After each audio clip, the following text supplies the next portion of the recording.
conjunto de C complemento. Mi recta de número. Hola, estimados y estimadas, espero estén de lo mejor. Mi nombre es Patricio Yáñez, soy auxiliar actualmente del curso de Introducción al Álgebra y he sido auxiliar también del curso de Introducción al Cálculo. Voy a dar ahora unos pequeños tips en realidad de cómo poder abarcar lo que sería la prueba que les viene, que en su caso es el control 1 formativo, que viene el día lunes. Y también contar un poco de qué cosas hacer y qué cosas no hacer, un poco de recomendaciones y cómo abarcar los problemas a manera general, como consejos que les puedo dar y feedback de los que he podido recapitular haciendo distintas clases. Entre esto vamos un poco a lo que sería el control. El control de introducción al cálculo tiene tres tópicos importantes, que en estos casos serían axiomática, sería también el tópico de desigualdades y también estaría el tópico de cónicas o figuras de geometría analítica. ¿Ya? Vamos a ir desglosando cada uno de esos tópicos de tal manera que voy a intentar dar pasos o consejos a seguir de lo que no deben hacer y de cómo poder abarcar ciertas cosas. Y luego de eso voy a ir a un compilado también con top, los mejores golazos que no deben hacer en la prueba. Y también top, los mejores trucazos que deben hacer en la prueba. También a explicar cómo hacerlo de buena forma y eso en cierto sentido. Espero que este video les sea de mucha ayuda y lo puedan compartir también. La idea es que llegue a más gente y le pueda servir la mayor cantidad de gente posible. Vamos con eso. Lo primero sería, el primer punto sería la axiomática. La axiomática de los reales es los primeros capítulos que se trabaja en lo que sería introducción al cálculo, pero estos capítulos son un poco rigurosos porque tengo que justificar al final cada uno de los pasos. ¿Qué parte va a ser importante cuando yo esté viendo los ejercicios de axiomática en realidad? Que voy a tener ciertos tipos de ejercicios y eso los tengo que tener claramente identificados. Generalmente me piden demostrar cierto tipo de propiedad. Dicha propiedad en realidad busca que uno ocupe lo que sería toda la parte de la axiomática de los reales, las axiomáticas de orden o las axiomáticas que voy teniendo, como cumulatividad, asociatividad, existencia de elemento neutro, etc.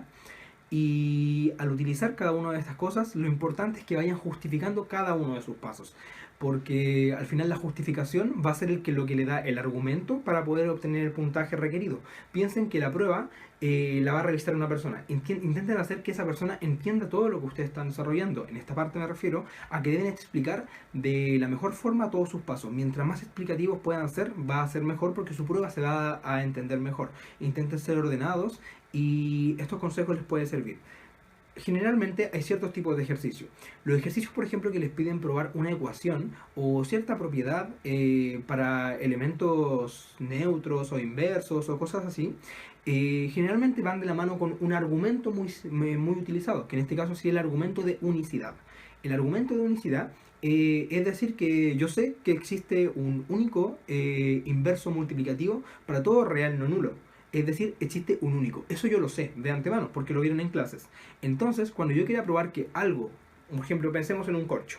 Un corcho elevado a la menos 1 es igual a otra cosa. Yo sé que el corcho elevado a la menos 1 es un elemento inverso multiplicativo de algún número. Pero además de eso, yo sé que es único. Entonces ese va a ser un argumento fundamental para poder decir que estas dos cosas son iguales. Porque en realidad si estas dos cosas son iguales, el valor que van a tener va a ser el mismo. ¿Por qué? Debe ser el mismo porque claro, el inverso es único. Ese es un argumento que se suele usar. Otro punto que tengo destacado es que no deben asumir nada. Cualquier propiedad que ustedes tengan en el apunte, que hayan visto en clase, recuerden que deben probarla. Hay cosas que pueden llegar a utilizar, por ejemplo los axiomas, conmutatividad, existencia de elemento neutro, asociatividad, todo esto lo pueden ocupar. Pero también es importante que, por ejemplo, ciertas propiedades como producto de dos cosas elevado a menos 1, puedo sacar el menos 1 a cada uno, esas cositas es lo que busca la prueba que ustedes vayan realizando. Entonces dichas cosas las deben probar. Siempre pregunten en la prueba qué es lo que deben probar y qué es lo que no deben probar. Eso les va a ser muy importante. Otro punto que tengo destacado es... Recuerden que yo tengo la existencia de un único inverso multiplicativo para todo real no nulo. Pero también yo tengo la existencia de un único neutro multiplicativo, que en este caso sería el 1 para el cuerpo que estamos trabajando, que es el cuerpo de los reales. También tengo la existencia de un único neutro para la suma, que en este caso sería el 0. Esas existencias únicas son los argumentos donde ustedes se van a firmar para poder justificar una demostración y así poder trabajar a través de una metodología para poder probar alguna igualdad. ¿Ok? Eh, Siempre recuerden que para tomar un inverso multiplicativo es muy recomendado, o sea, no es recomendado, deben hacerlo, colocar que es no nulo, porque todo elemento real tiene inverso multiplicativo cuando este es no nulo. Entonces eso lo deben probar, es un punto importante. Recuerden que ciertas cosas como que a a la 3 es igual a la 2 por a la 3, o sea, por a la 1, perdón. Dichas cosas como potencia en realidad está puesto en el apunte que son temas de notación, de hecho en la página 12. Por lo tanto se llega a un consenso que ustedes pueden ocupar eso bajo notación de potencia. ¿Ya? Otro punto, que recuerden que lo que les piden siempre es como que tenga una propiedad, en lo que sería la axiomática, tengo una propiedad que se cumple, y me piden a partir de eso demuestre esta cosa de acá. Entonces lo que estoy demostrando es una implicancia. Yo tengo un P, que va a ser mi propiedad, implica a un Q. Lo que deben ocupar en este caso y tener cierta correspondencia de lo que están haciendo es cómo probar las cosas. Porque cuando yo me refiero a cómo estoy probando algo, recuerden que si yo quiero probar que cierta propiedad se cumple o cierta igualdad se cumple, lo voy a tener que hacer a través de equivalencias. ¿Ok? Eso es importante que lo tengan muy claro. ¿Cuándo yo debo ocupar una equivalencia o cuándo yo debo ocupar una igualdad? Recuerden que la equivalencia se ocupa para proposiciones lógicas, con un valor de verdad.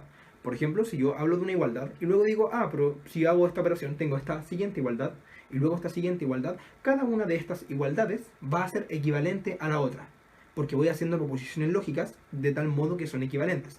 Pero, por ejemplo, cuando yo ocupo la hipótesis que mencioné anteriormente, dicha equivalencia cambia en realidad a ser una implicancia. Esas cosas también son importantes de que estén bien hechas en realidad, porque al final es como uno arma la estructura de la demostración y esa parte es bastante importante. Otro punto que quería tocar, de acuerdo a lo que sería la axiomática, recuerden también justificar cada uno de sus pasos. Intentar colocar una flechita y colocar en realidad qué axioma están ocupando o qué propiedad están ocupando. Si pueden ver en la prueba, lo mejor es ser ordenado. Entonces pueden decir como flechita, propiedad estrellita y después abajo probar la propiedad estrellita. Eso es muy importante y que justifiquen cada uno de sus pasos. ¿Ya? Ya. Yendo al siguiente tema, que el siguiente tema sería en realidad lo que sería desigualdades. Desigualdades, trabajamos con un poco de axiomas también, pero ya no hay que ser tan riguroso para lo que estoy probando. Pero también deben justificar sus pasos para que se pueda entender su desarrollo al final al cabo. Cuando yo trabajo con desigualdades, voy a trabajar con desigualdades y valor absoluto. Tenemos dos tipos de ejercicio en realidad. Las desigualdades en realidad, que yo quiero probar cierta propiedad de desigualdades, y lo otro que sería una desigualdad con valor absoluto, la cual yo quiero buscar una solución. Vamos con el primer caso, que yo quiero probar una desigualdad. Si yo quiero probar que se cumple cierta desigualdad, lo importante es que yo ocupe una metodología. Entonces, ¿cómo yo voy a ocupar una metodología para tomar cierta desigualdad y probarla? Por ejemplo, me va a decir, pruebe la siguiente desigualdad. Aquí yo tengo una expresión. ¿Qué tienen que hacer ustedes? Recuerden que esto es lo que yo quiero probar. Entonces, estrictamente yo no debo partir de lo que yo debo probar. Yo debo partir de una verdad absoluta y a través de pura equivalencia o con una implicancia, si es que me dan una condición anterior, yo debo llegar a lo que quiero probar. Entonces, ¿qué les recomiendo?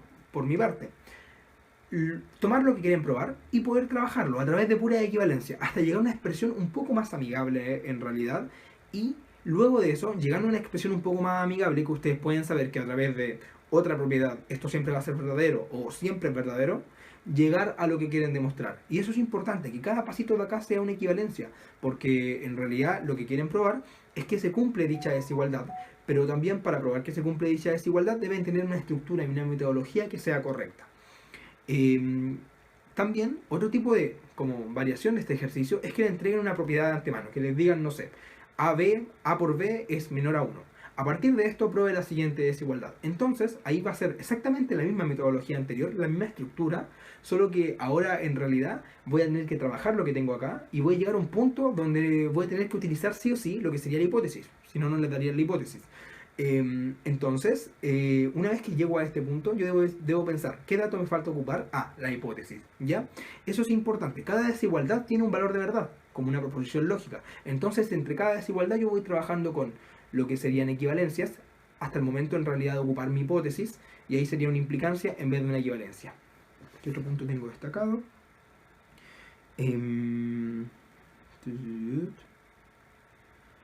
Equivalencia, demostraciones, soluciones. Ya.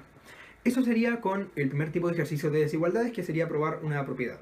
Los otros tipos de ejercicios que tenemos con desigualdades son los de valor absoluto. ¿Ya? Los de valor absoluto en realidad lo que buscan es que ustedes encuentren la solución de dicha desigualdad. ¿Qué les recomiendo para la parte de valor absoluto? Recuerden que siempre deben ser, para esta parte, muy ordenados. ¿Por qué? Porque generalmente uno se va viendo hartos casos. Voy estudiando el punto crítico. ¿Qué va a ser el punto crítico? Donde yo cambio el signo dentro de lo que sería el valor absoluto. Por ejemplo, si tengo x más 1, todo esto dentro del valor absoluto, más 2 mayor a 0. Menos 2 mayor a 0. ¿Ya? X más 1 dentro del valor absoluto, menos 2 mayor a 0. El punto crítico que voy a estar estudiando en este caso va a ser el menos 1. ¿Por qué? Porque es el que cambia el signo dentro del valor absoluto. Entonces yo voy a estudiar un intervalo desde menos infinito hasta el menos 1 y luego desde el menos 1 hasta lo que sería el infinito. Puede tener esos dos casos. Supongamos que tengo muchos más valores absolutos. Dentro de cada valor absoluto yo voy a sacar un punto crítico. Eso es lo importante. Y ahí yo ir trabajando en todos los casos. Vamos ahora con una estructura general para poder desarrollar este tipo de ejercicios. Por ejemplo, si tengo cierto tipo de valores absolutos y tengo varios, unos dentro de otros, y no sé bien cómo trabajarlos en realidad, lo que les recomiendo ahora es trabajar desde adentro hacia afuera. En realidad, de manera general, desde adentro hacia afuera, para poder ir sacando los puntos críticos. Una vez que tengo ya todos los puntos críticos, yo tomo mi recta de números reales, ¿ok? Y la voy separando en todos los casos posibles. Ah, ya, desde menos infinito a menos 4, desde menos 4 a menos 2, desde menos 2 a 0, desde 0 a 2, desde 2 a 4 y desde 4 a infinito, por ejemplo. Y ahora voy a tener que ponerme en cada uno de esos casos. Cada uno de esos casos va a determinar cómo queda la expresión original. Por ejemplo, que la expresión original va a tener muchos valores absolutos, ¿cierto? Una expresión de desigualdad. Cuando yo aplico, por ejemplo, el primer caso, desde menos infinito a menos 4, todos los valores absolutos de ahí arriba van a estar con una condición ya impuesta. De hecho, el x ya va a vivir en un intervalo, va a vivir de menos infinito a menos 4. Por lo tanto, ahora cada valor absoluto de allá va a cambiar y voy a ocupar la definición de valor absoluto. Si lo que me queda dentro del valor absoluto es mayor que 0, lo saco intacto, solamente con un paréntesis. Y si lo que está dentro del valor absoluto es negativo, en este caso dada la condición que estoy entre menos infinito y menos 4, lo que está dentro del valor absoluto lo saco con un paréntesis y un menos antepuesto. Voy a trabajar con ese caso. Primer caso, menos infinito a menos 4. ¿Ok? Trabajo con ese caso, desarrollo todo lo que sería el valor absoluto y la desigualdad, y ahí llego a un intervalo solución. Ahora, mi intervalo solución yo lo intersecto con el intervalo donde estoy trabajando. Claro, si yo por ejemplo estoy trabajando desde menos infinito a menos 4 y me dan que la solución es cuando x vive desde menos 8 hasta el infinito. En realidad todo lo que supera el menos 4 no me sirve porque no está dentro de lo que estoy trabajando. Entonces esa es la primera intersección. Yo intersecto el intervalo donde estoy trabajando con la solución que me da en el caso que estoy trabajando. Eso va a ser solución 1, lo vamos a dejar aparte. Hago exactamente el desarrollo análogo para el siguiente caso, en este caso desde menos 4 a menos 2. Y ahí saco otro elemento que sería la solución 2. Y eso lo hago con cada caso. Y al final voy a tener, en este caso, una cantidad de soluciones. Por el primer intervalo, una solución, por el otro intervalo, una solución, y así. Y luego mi solución final va a ser unir todos los intervalos. ¿Qué recomendaciones y detalles les voy dejando acá? Ojo con los extremos. Siempre recuerden ver bien dónde van los extremos y cómo depende de dónde están los extremos. Si es mayor estricto o si es mayor igual. Eso es importante.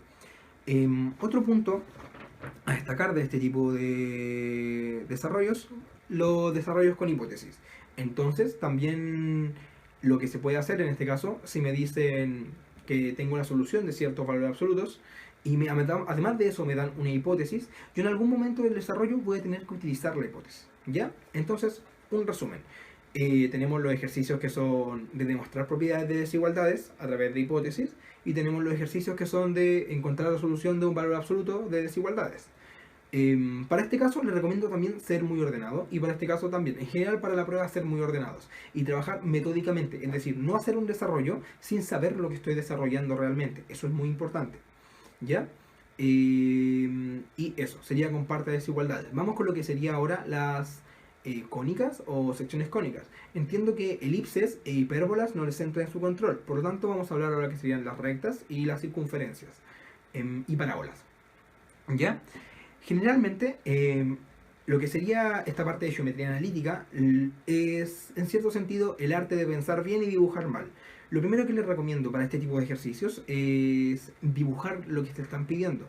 Puede que no lo dibujen bien, pero la idea es tener una idea, perdón la redundancia, de qué estoy trabajando en realidad y de por qué estoy haciendo este tipo de ejercicio, por qué estoy haciendo este desarrollo para este ejercicio.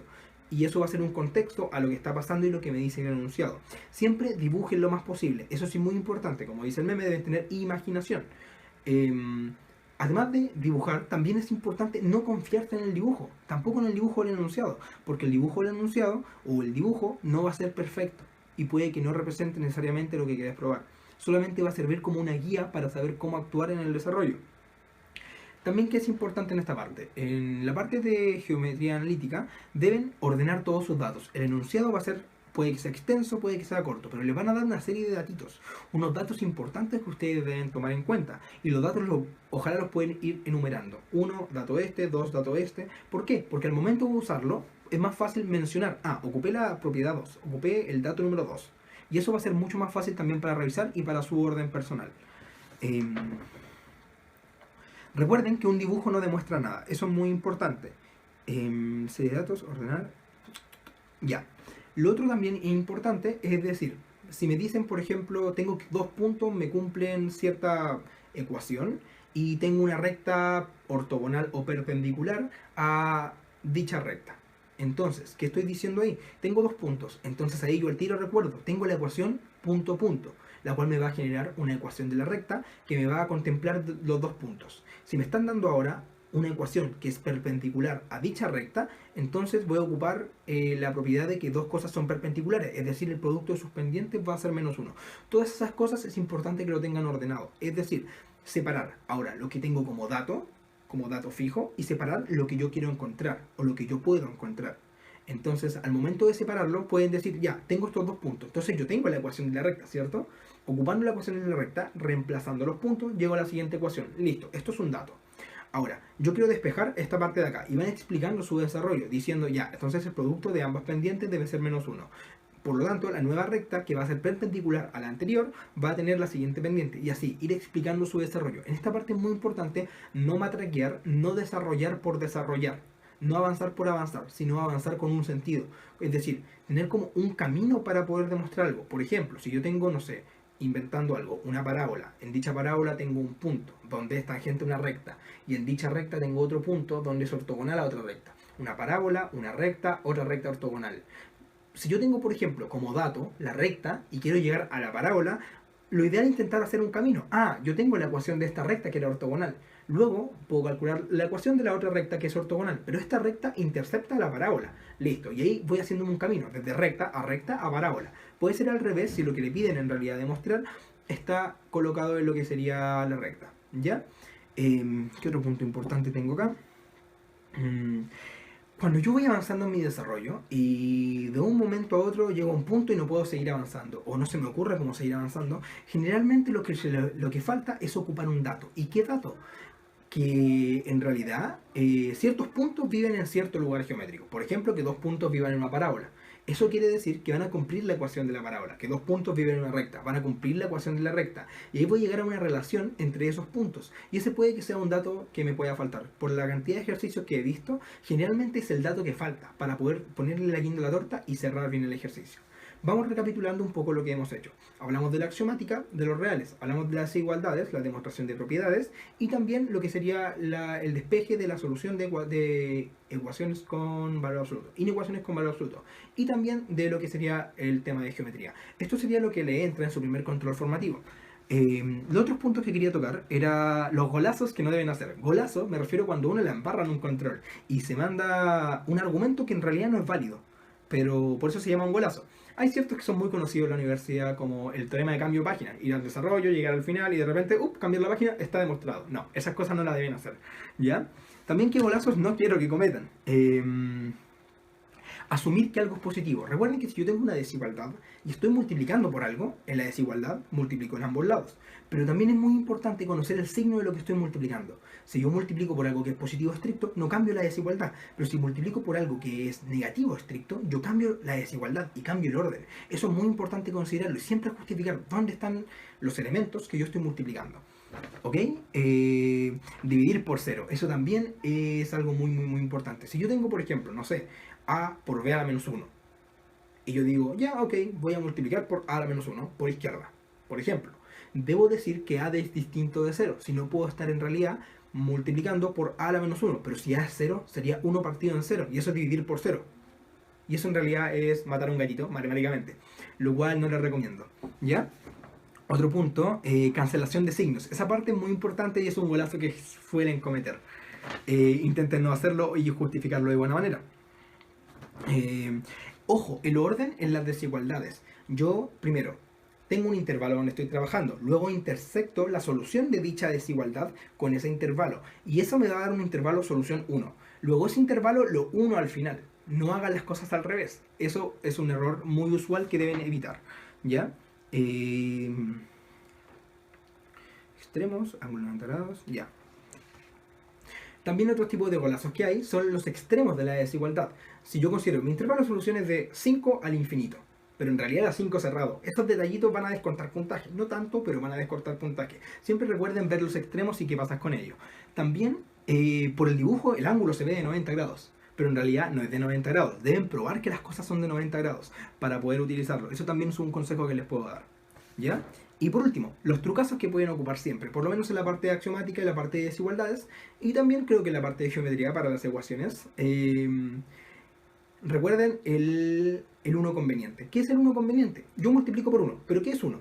1 es en realidad, si a es distinto de 0, 1 es igual a partido en a, ¿cierto? Pero ahora ese a puede ser algo conveniente, se llama 1 conveniente. ¿Por qué? Porque yo multiplico por algo que me sirve, porque después lo puedo asociar con otro elemento de la ecuación y ahí formar en realidad un resultado que yo quería, o una forma que yo quería. Siempre eso se llama un 1 conveniente. Es como un ni quita ni pone, que es algo como se le dice en la universidad, a lo que sería eso. Porque claro, multiplico por 1 y esto de 1 va a ser igual a partido en a. Ni quita ni pone, porque en realidad no le hago ningún cambio a la igualdad, porque multiplico por 1.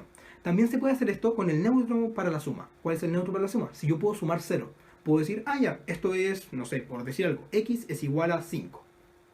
Pero también x va a ser igual a 5 más a menos a. Eso es sumar 0. Estoy sumando 0. Pero puede que ese a que yo agregué sea conveniente para poder desarrollar la ecuación. ¿Ya? Generalmente les van a dar cosas con implicancias. Les van a decir, tengo la siguiente hipótesis y quiero llegar a esto de acá. Entonces, cuando tengan implicancia, recuerden las cosas de la implicancia. ¿Qué son las cosas de la implicancia? Primero, yo tengo varias formas de demostrar una implicancia, pero una forma usual que se da bastante en los desarrollos que vamos viendo en los distintos problemas es ocupar contradicción. Eso puede ser algo que les puede servir. Si es que van avanzando la demostración y no saben cómo avanzar, intenten probar por contradicción, que sería P implica Q, ¿cierto? Pero decir contradicción es asumir la hipótesis y negar la tesis. Es decir, yo tengo P es verdadero, pero también tengo que Q va a ser falso. Y ahí yo voy a avanzar el desarrollo y si llego a una contradicción, listo, lo pruebo por contradicción. ¿Ya? Otra cosa que pueden hacer, en realidad, si yo tengo P implica Q, para demostrar algo en general, que tengo cierta propiedad y quiero probar otra, eso es un P implica Q, lo pueden probar por contrarrecíproca, que es cambiar el orden de P y Q, es decir, intercambiarlos, y a partir de esto negarlos. Esa es la contrarrecíproca. Si tengo P implica Q, es equivalente a decir que Q negado implica a P negado. ¿Ok? Esos serían como los tips, trucazos, golazos y un resumen general de lo que deben y no deben hacer de la prueba que les viene ahora, que sería su control 1 formativo de intro cálculo. Eso, le doy mucha energía, espero que les vaya muy bien. Recuerden el video, poder compartirlo, que le llegue a la mayor cantidad de gente que le pueda servir. Y eso, que tengan un buen fin de semana y nos vemos en clases, sección 6.